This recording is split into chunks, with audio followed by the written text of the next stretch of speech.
The views and opinions expressed on this program are those of the participants and do not reflect the views of BronxNet or the program underwriters.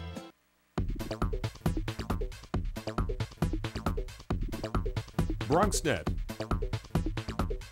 Your voice, your views, your vision. With President Barack Obama's jobs bill hanging in the balance and unemployment at a national high of 9%, many people may be wondering, what do I do now? Well, if you're one of those people, have you ever considered starting your own small business? Coming up on this episode of Perspectives, we'll hear from the experts to tell you how you can find that entrepreneur in you and start your own business.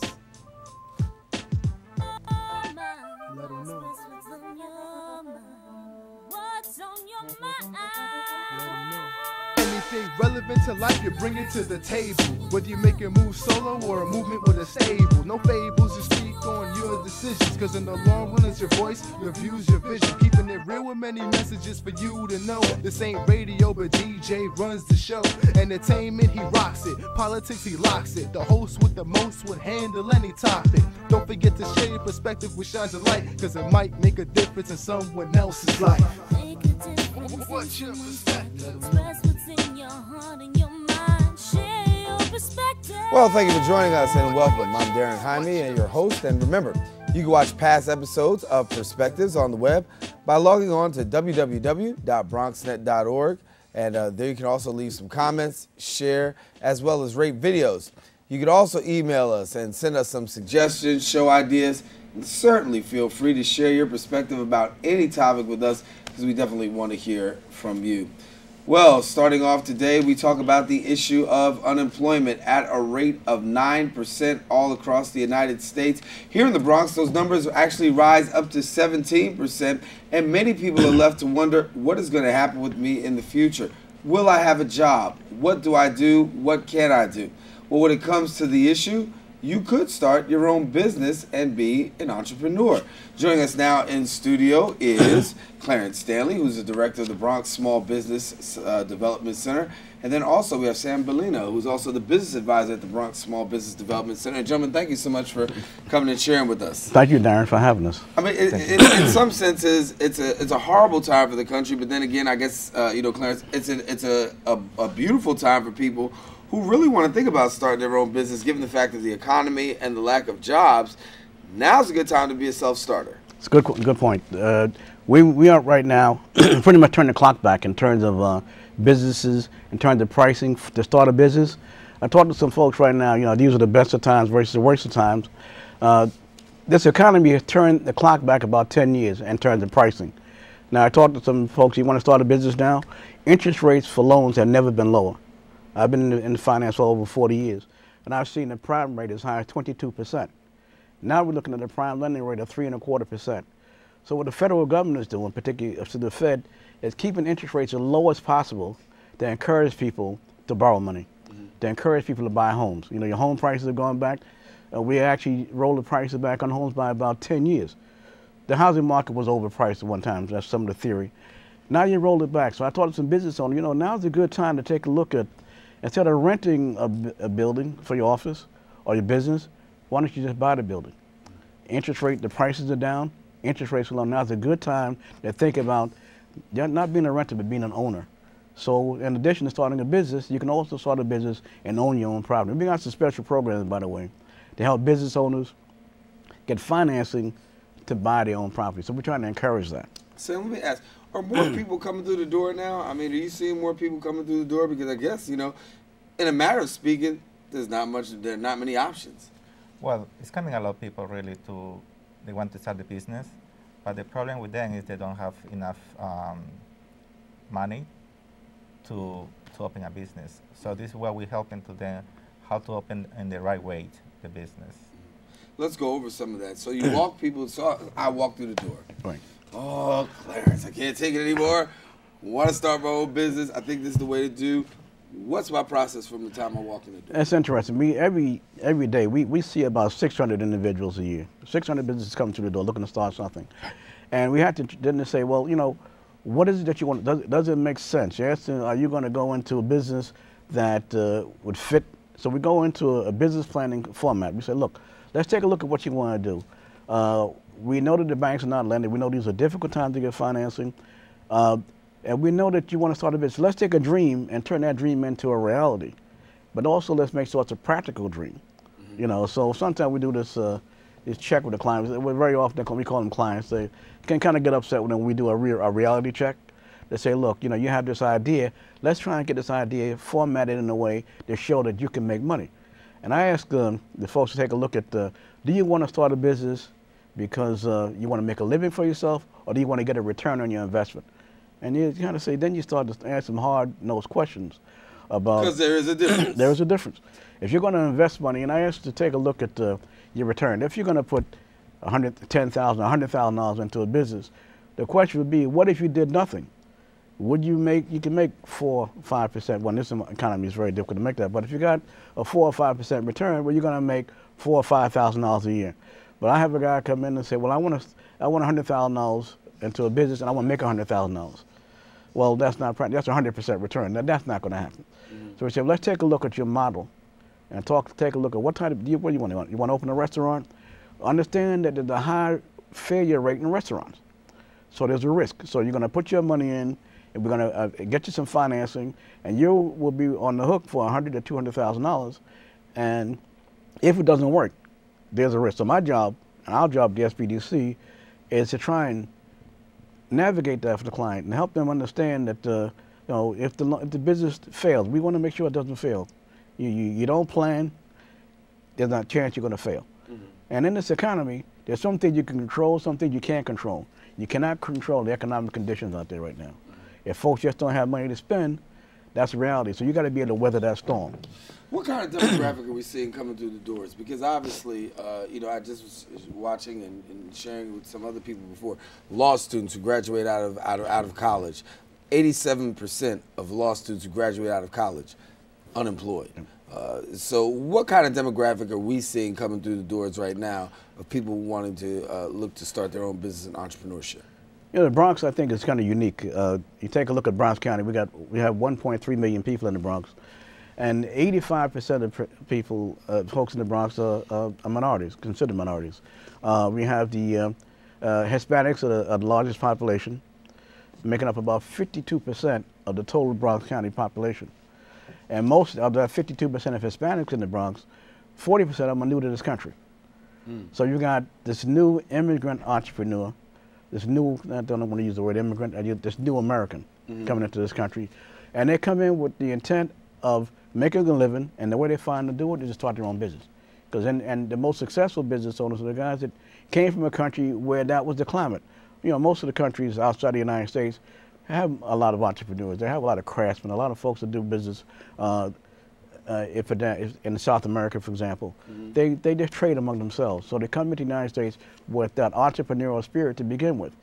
You know, they know they're not going to work for IBM or Citibank or some of the major corporations. So they really come in there with their feet, feet to the fire, really want to get doing. Exactly. Sam, what do people get when they come through the door? What kind of services are you walking people, or are you giving people? Well, first I will give advice how to open the business, like a business plan. We direct to them how to manage the business. For example, how to open in the right way, like a license, we can say like a financial, and also for marketing. So we give the guideline for them, and then they can develop for them. Yeah. And so you get the idea of the timeline, business plan, because I think sometimes people fail in the area of proper planning. You know, you come in, you've got a lot of zeal, but then you lack the proper planning and that business plan. Ideally, how long does it take to get that plan, that business plan going? That's a good question. Well, we and folks will come in and say, well, we'd like to have you have you write a business plan for us. Well, I don't write the business plan for you. You write it yourself. They have you. Right. You have to write your own business plan because this is you. You know, you've had to sit down and say, well, you got to understand your business. Now, what we will do at the Small Business Development Center, we will research. We will help you with as much research as you need. We'll research the industry. We'll research the demographic. We'll see if there's a good fit. You know, you got to do some marketing. What's the marketing research? You know, if you want to open up a restaurant, what type restaurant? Are there other restaurants in the area? You know, and what are your chances? You know, you can't predict success, but you sit down and say, well, let's put a roadmap, and you write the plan, you modify the plan, and we'll help you build it up. You know. What areas are we seeing success in? What areas of entrepreneurship are we seeing success in? I'll tell you, one of our guests of the SPD, Prince Thomas, who works for the SPD, he's one of our business advisors. He is an expert in franchising, and we're now starting to see some franchises. We got several franchises. We Golden Crust, we helped them with their franchise. We're now starting to see Subway. We help the Subway franchises. So franchises, in terms of a restaurant, are successful because you've got a boilerplate strategy already put in place for you, boilerplate for running your business. So the franchises come in, we got franchises. When most folks think of franchises, by the way, they think of restaurants. But restaurants are just a small segment of franchises. You got franchises in janitorial services. You got franchises in tax preparation. You got franchises that cover almost every industry and every segment. So our job is to try and say, you know what, and can you afford to invest in a franchise? Well, we'll show you how to afford to purchase a franchise. You know, and so the franchises are successful because you've got, instead of your business plan, you've got the franchisor's business plan in place. Right. And that works. Restaurants, when I tell you, we got a lot of restaurants, and I get a little nervous when someone says, I want to start a restaurant, because it's fairly easy to start a restaurant, but the failure rate for restaurants is just so high. And some of the banks won't finance a startup restaurant. Yeah, in the beginning, I want to go back to the banks, because you talked about the banks in the beginning. Talk about that this is a good time, you know, because you guys said it's a good time. The interest rates are actually low. But let me push out a little bit further and be devil's advocate for a minute. You got a lot of people walking through the door. Interest rates are low. But banks aren't necessarily the easiest guys to lend these days. They've created new and more stringent criteria in which to get a loan. How do you navigate to your people who are coming in and saying, listen, I got this idea, but I'm really worried about the banks and my financial situation, because that's the key. You know, I got a good idea, but, you know, vision without finances, you got a problem. Well, Sam and I, we work on a couple of programs. Now, I came out of banking. I spent 30 years in banking. And the banks, if you realize this crisis that they went through, the banks went through a real crisis. And now you're starting to see this crisis throughout the globe.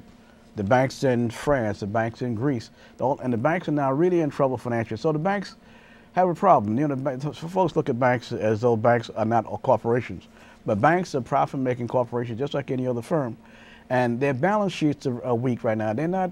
Some banks are trying to rebuild themselves. That crisis we just went through in 2008 to 2009, some banks are still hurting from that. They've still got a lot of debt, bad debt on their books. And so for them to ask to add more debt, more loans, because that's what the banks spend on the assets. The assets being loans. And the loans are in such poor shape that they're very reluctant to lend. But what Sam has come up with a relationship with non-banks and credit unions. They can talk about so credit unions are a little bit more acceptable when it comes to you know, first-time entrepreneurs. They have less requirements for the small business. For example, they help also to repair the credit.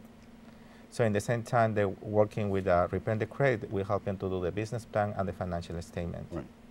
So we try to polish everything, and then when they're ready, so they can get the loan for the union. So you can actually be coming, I'm working on my business plan. At the same time while I'm working on my business plan, I'm also repairing my credit. Yes. And at the same time, so when I get finished with hopefully all of that, it all rolls in about the same time, and then I can really be able, I can be able to move forward. Yes. Are we seeing success in this? Because given the fact of the economy, the numbers that we're talking about, and once again, if you're talking about numbers, when you talk about unemployment, let's talk about what they are. 9% is the national unemployment rate. But when you come to New York City, the Bronx has the highest unemployment rate in all of the boroughs. That is a whopping 17%. So the national average is 9, 17% is the Bronx's, and we factor in how. And that's it's like and some statistics that came out the other day also that the poverty rate in the Bronx is staggering. I mean, totally unacceptable. And we talked to the banks. The banks have a responsibility, I think, and I talked to the bankers about having a social responsibility. The banks have, by the bank regulators, there's Community Reinvestment Act. They're required to invest money to take out of the community back into those communities. Well, the banks aren't doing it. But the credit unions and the community savings banks, community banks, they don't have the same baggage that the regular banks have. They didn't put on mortgages. So when you join a credit union, that's a union of depositors. So once you join their credit union, you are a member of that credit union. Once you join the community savings bank, you're a member of that community savings bank. So they're in effect lending to their own depositors. And the success rate, Sam's had a lot of success with a couple of, 2 or 3 credit unions that we're working with that are lending. Now, they're not lending the large numbers, but what we do, they do lend up to $50,000 to $75,000 per credit union. And we got a nice, unique situation where if one credit union exhausts that $75,000, they'll partner with a second credit union to come up with another $75,000. So it's a conglomeration of credit unions that are working to try and make a difference in this community. And the credit unions, for us, they're working. Yeah, they're working. We have a lot of customers. So if you're out there and you're wondering, you're saying, listen, what do? I want to try to start my own business. I want to get my own business rolling. Well, guess what? You know, you have the opportunity to come and talk to these gentlemen here. They are from the Bronx Small Business Development Center, and they'll help you get guided in the process. You want to become that entrepreneur. You want to be that person that says, listen, you know what? I can't wait for corporate America to get their act together. I'm going to get my act together and start my own. Well, you know, Clarence is here and Sam is here, and they can and they can help you. As we said, you know, you go from, you know, the conception of the idea all the way to the finish. But let me get to the place where, what if I go through the process? You help me start my business. My thing works out good. You know, my business is up and rolling. Do you leave me at the door, or is there some follow-up after I'm done? Because I mean, after I get started, thank you for helping me, but I do think I'm gonna need some more help. That's a good point. One thing we didn't talk about is also that on the financing side, to encourage the banks, we are funded by the Small Business Administration. And what we do is work with the clients to encourage the banks. We will guarantee the loans anywhere from 75% to 95% of the loan. So the banks have a backup there that the federal government is going to stand behind them. The other question, though, with respect to once you get the person gets the money, we just okay, goodbye? No, we continue to work because the question then becomes sustainability. Right. Once you get in business, and this is something we're just now starting to do as we start to see these businesses start to mature. How do you take advantage of the green initiatives? You know, how do you run your store? We're working with a lot of cosmetologists to show them how to save money on electricity.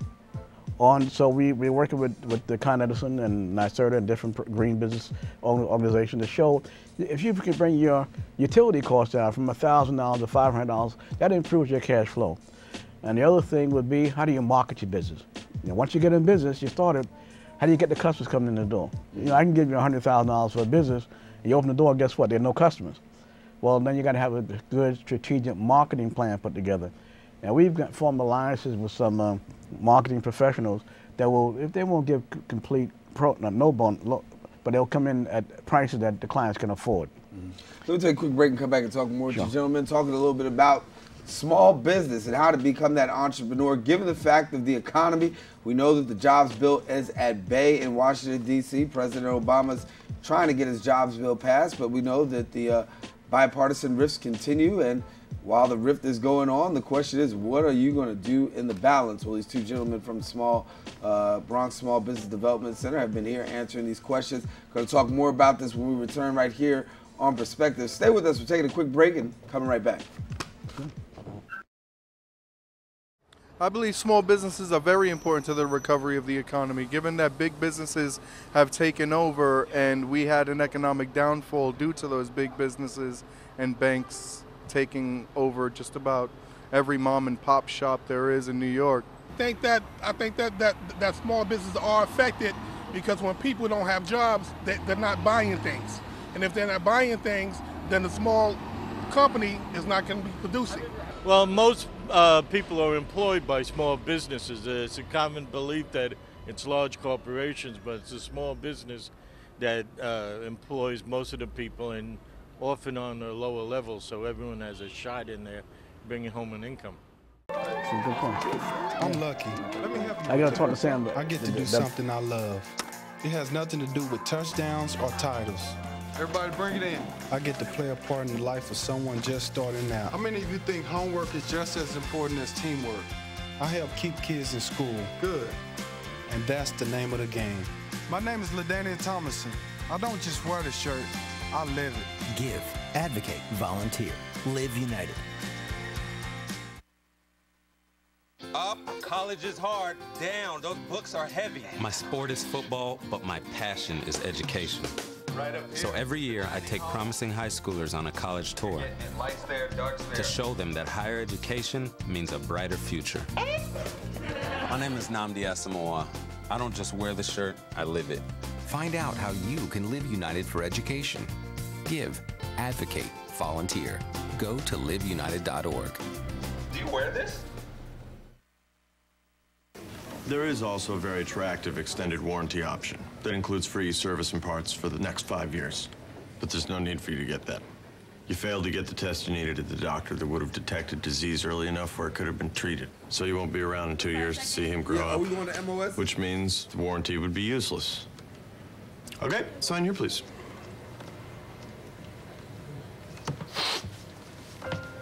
For a list of tests every man should have, go to ahrq.gov. New Perspectives, Daren Jaime here with us. We are talking about the economy, the fact that it's a little tough out there, not a little tough, very tough for people, and actually how you can possibly actually, create your own and looking to possibly entrepreneurship, starting your own business. Why wait for corporate America to get their act together when you can get your own act together and start your own small business? Been pleased to be joined by the Bronx Small Business Development Center. Clarence Stanley is here with us, who's the director, and we're also being joined on the set by Prince Thomas, who's a business advisor. And thank you for coming to share with us. And before we go back, we want to talk, because we had Sam on in the last segment. I know there's something we want to talk about. There is a bilingual component that we're able to deal with. So if you're out there and you're Spanish speaking and you think there might be a little hindrance because of language or a barrier, there is some assistance that's available to you. And Clarence, why don't you share with us? Yeah, just want to. It's critical that having confidence and feeling. A lot of folks don't like to approach the banks because some of the banks are kind of distant. This big corporation. So now we're seeing, particularly in the Hispanic community and in other cultures as well, that they find it easier for us to be the liaison between them and the banks. And we have a program at the SBDC called OLE, Organization of Latino Entrepreneurs. And what we have is everything in English that we do is also available in Spanish. And naturally, being in the Bronx and Lehman College SBDC being reflective of the Bronx, my staff is totally bilingual. Prince, we'll bring you in here. And, we were talking a little earlier with Clarence, and Clarence was talking about the fact of entrepreneurship. One thing that really, got my attention was the fact that sometimes people come in the door and they want to get their own business. But then, as Clarence alluded to earlier, you've also been able to assist people with the area of franchises. Can you talk a little bit more about the franchise component? Right. And so recently in the last few years, franchises have, we've seen a huge growth. Mainly because franchises, they're a little bit more structured. The franchise already has the structure there for you. It's kind of just going in there, using their same structure, following it through and setting up. And we've seen also our franchises have a much higher success rate than normal small businesses. Mm-hmm. So when you're dealing with a franchise, it's not really about reinventing the wheel. It's more like following a template that's really going to be able to get you to where you need to go. Right, and for us, it's a lot easier because it's all cookie cutter. It's all the same for every franchise. So for us, it's easy to follow. Mm-hmm. Talk to me about the financial component of franchises. Because somebody's listening and watching like now. Say for instance, we heard Subway. Okay. Take for instance Subway. Well, what kind of money we talk about to get a franchise going? Because somebody else says, listen, that might be out of my reach because I just don't have the money. Okay. Well, the good thing about the franchises is when they come to us, they're already approved by the franchisor. And then so what that means is they've already met the financial requirements. And then so usually the franchise requires that you have a certain amount of liquid assets and a certain amount of cash on hand, real estate, things like that. So when you come to us, it's easier for us to do a loan for you, just because you're already probably pre-approved. Yeah, pre-approved.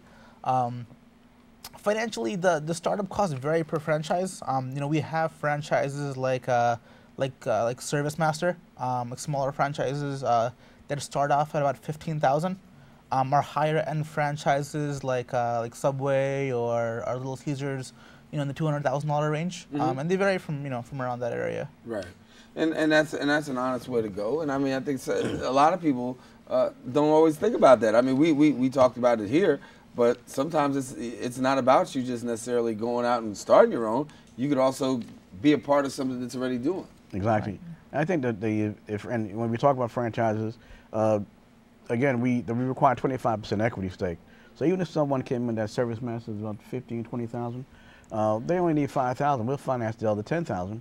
So and if you needed a $200,000 franchise, then you need $50,000 in cash equity. Now, some folks may not have that $50,000. What I suggest, though, is they may want to talk to friends and get some partners involved to come up with the initial stake. We'll finance the $150 through the SBA, and they'll come up with the down payment, the equity down payment, and the cash flow from these franchises is good.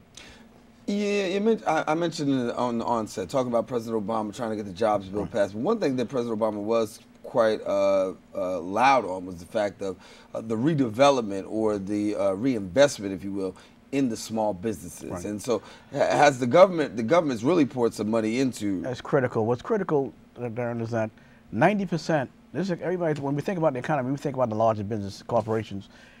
This country is run by small businesses. 90% of the businesses of this economy are small business owners. So the small business owners are not investing. That's where the investment's going to come from, not from the corporations. The corporations are doing everything like downsizing and cutting corners. But the small business owners are the ones that make this economy run. So the jobs bill that's on the table right now has some incentives that I think are quite good. We're showing businesses, for example, some tax credits for hiring folks, for tax credits for hiring people who've been out of work for 99 weeks. Tax credits for veterans. Those, you got the big veteran components, guys coming back that have been deployed for 2 and 3 times and starting all over again. Tax credits to put these back to work. And these are tax, as opposed to not a deduction, but actually if you owe the government a certain $100,000 in taxes, and you can get tax credit to bring down your tax liability. And the depreciation, a lot of good things are coming out of this bill. I just hope it happens. You have to stay tuned to watch it in order to make sure how this was going to turn out. But before we get out of here, let's give people the opportunity to get some information. Sure. So if they want to, take advantage of some of the things that you have to offer, who do they contact? What do they do? Okay, and then so they can visit our website to see a schedule of all the classes that we have coming up, and also set up an appointment. And our website is www.nyssbdc.org. Or they can also give us a phone call here at Lehman, and the number here is 718-960-8806.